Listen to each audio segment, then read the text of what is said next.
This is Steve Rankin. For the Week 2 application discussion, I want to demonstrate the double leg horizontal jump assessment, which is also known as the standing broad jump or the long jump, the standing long jump. I'll complete the assessment with my daughter. She's an 11-year-old middle school long jump athlete, so she'll participate with this. Although as a youth athlete, our standards will not apply to her. So I'll record the measures, but keep in mind those standards don't apply.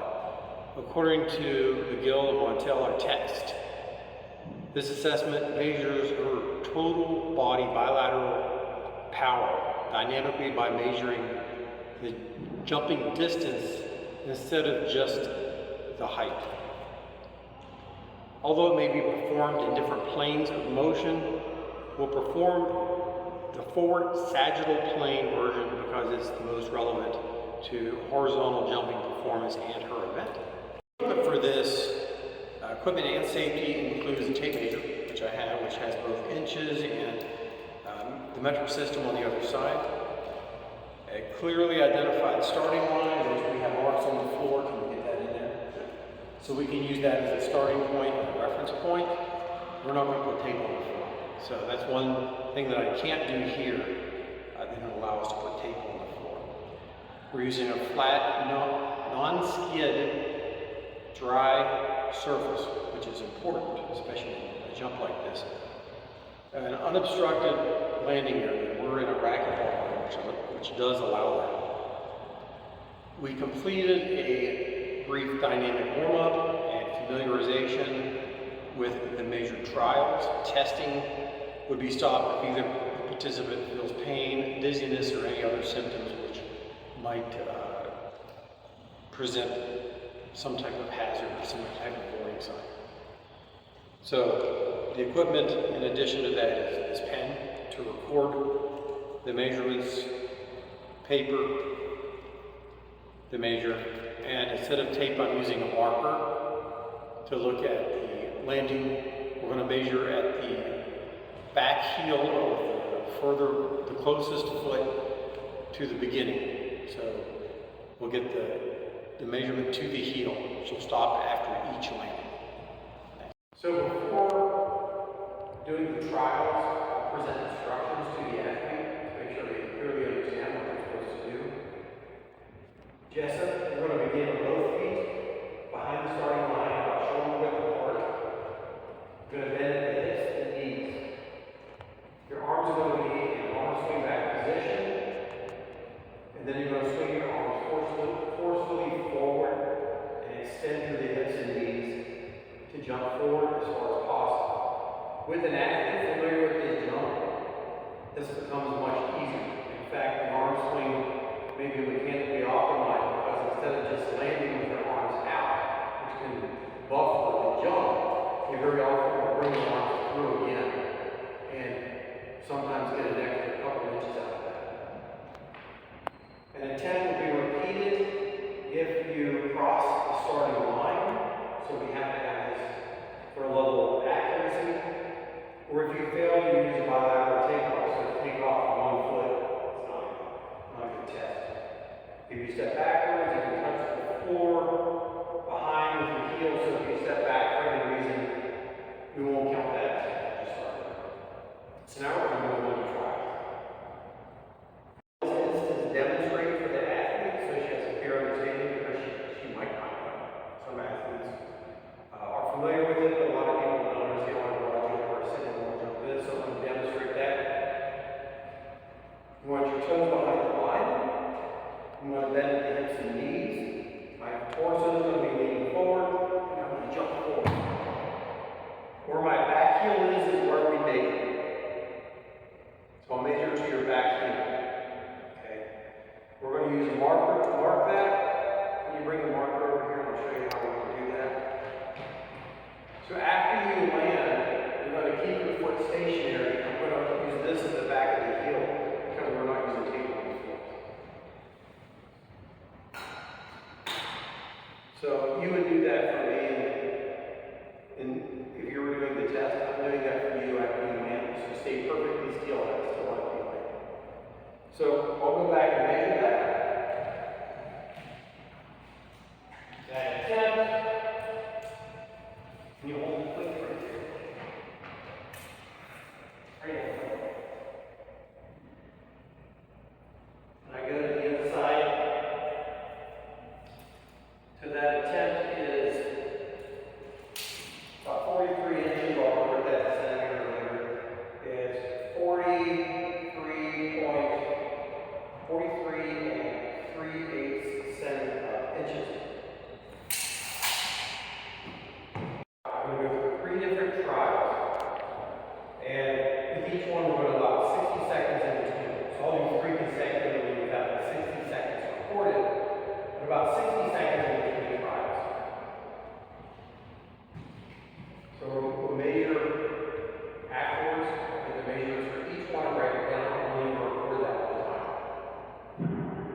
I could have her moved at this point because the mark was already there for reference.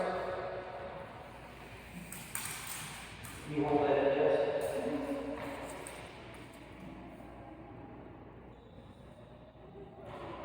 And she's at 62 and 7/8 inches. Let's also convert that to centimeters after. Pretty good jump. Let's do that 2 more times. Very often, the second or third trial tends to be better because the athletes want to understand what they're doing. Ready, Jess? Anytime you're ready. I think that's probably a little further.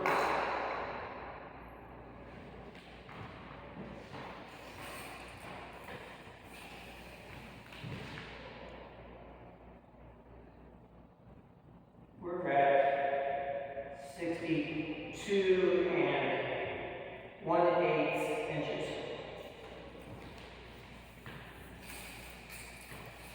This time, let's try variation with your arm let it sweep through. So after you land, instead of stopping with your arms out, just let it sweep through, okay?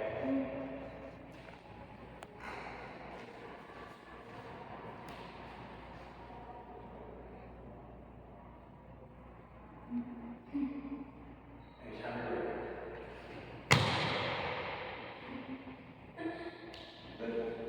If she had stepped with that, we'd have to redo the trial.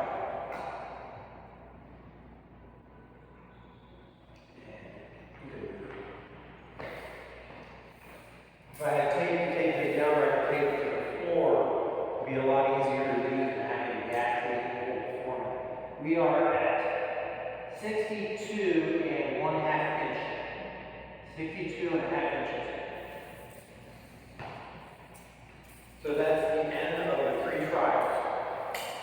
Wrap up in this room. It has better acoustics and let you know that we completed the 3 trials. With the measurements, you measure to the nearest heel to the takeoff line. The distance is measured perpendicularly from the starting line with this jump. You can do different variations of that. The same measurement procedure is used for each attempt. That's important that you don't mix variations in there. It has to be the exact same type of jump. If she places a heel backwards or something messes it up, you just repeat the trial. You just delete that trial. As far as results, she had, I think it was 169.75 centimeters. So it's going to be something like that. I'll post those in my results. The distance is measured, like I said, perpendicularly straight from one point to the other. I had the athlete hold it in place. But if you're doing this on your own, you would just tape it down and then pull the measuring tape to the heel. The demonstration measured the centimeters. The athletes completed 3 trials. Her best performance is going to be recorded, and the 3 trial mean is going to be, of course, the 3 trials divided by 3, the number of trials. During takeoff, we observed counter movement, and in fact, I tried to put some in there to demonstrate that by having her arms go all the way through, which a lot of long jumpers do that. We could look at bilateral extension, the mechanics, the symmetry, the landing, and it has to be a double foot takeoff and landing. That bilateral foot contact is extremely important, as well as safe, good knee alignment, proper balance. With a non-athlete, you might look for other things that are really important for somebody who's just beginning this. And in closing, the results pretty much establish an individual baseline for further total measurement, right? This could be done at the beginning of a season for the athlete, or if you're training somebody for conditioning, it's just a bilateral measure of horizontal power. Because my daughter's an 11-year-old youth athlete, her results are not going to be categorized using the adult or collegiate norms, although obviously her jump is far better than mine. The standing bilateral assessment does not directly measure her running approach, so it's not the same as a regular long jump. But it does provide a practical repeatable measure of horizontal power that's relevant to her development as a youth long jumper. I appreciate your time, and I'll post additional details related to